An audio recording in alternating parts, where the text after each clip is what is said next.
Балақай сәлем. Қалың қалай? Бүгінгі күнің қалай өтті? Тамаша. Ертегі тосып отырсаң, кәмпитші ата жайлы ертегіні жалғастырайық. Кәмпитші ата бүгін қандай оқиғаны бастан кешеді? Қане сол жайлы білейік. Кәмпитші ата күнделікті әдетімен кәмпит жасап, оны ауыл балаларына таратып жүреді екен. Бірақ бір күні таңертең кәмпитші ата оянса, кәмпит салатын себеті орнында жоқ екен. Ар іздеп, бер іздеп, таппай қиналады. Ауылдың балалары да жүгіріп келіп, бірге іздей бастайды. Себет болса, ешқай жерде жоқ. Кім алып кетті екен оны? Ешкім білмейді. Себет қайда кетті? Оны кім алды деп ойлайсың?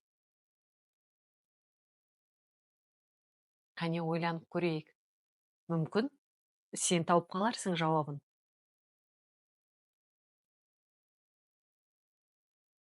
Ұрлықшы ұрлады ма? Әлде орманнан келіп аю алып кетті ме? Жарайды.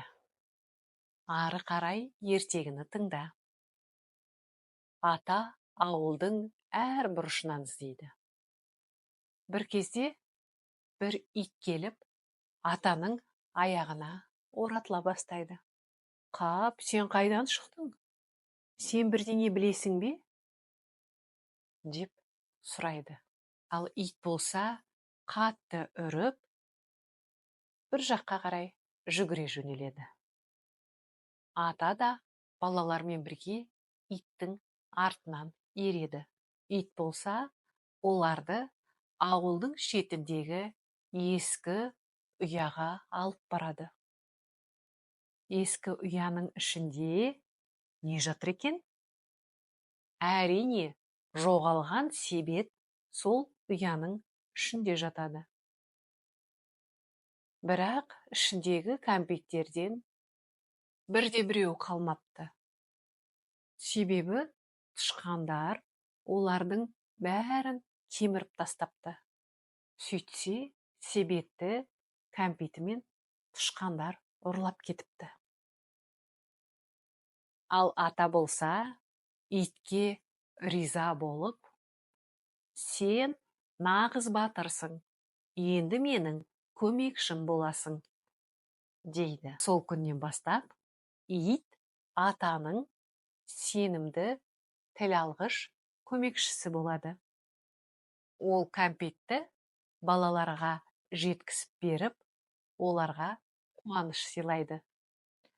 Ал кәмпитші ата ол итті де қуанту үшін итке арналған арнайы кәмпит жасап береді екен. Ал ауылдағы балалар ол кәмпитші итті де өте жақсы көріп, атаның үйіне тек кәмпит жеу үшін емес, сол итпен ойнау үшін де жиі келетін болыпты. Ертегі ұнады ма? Жақсы.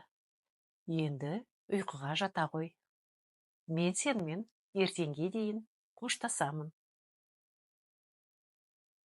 Сау бол.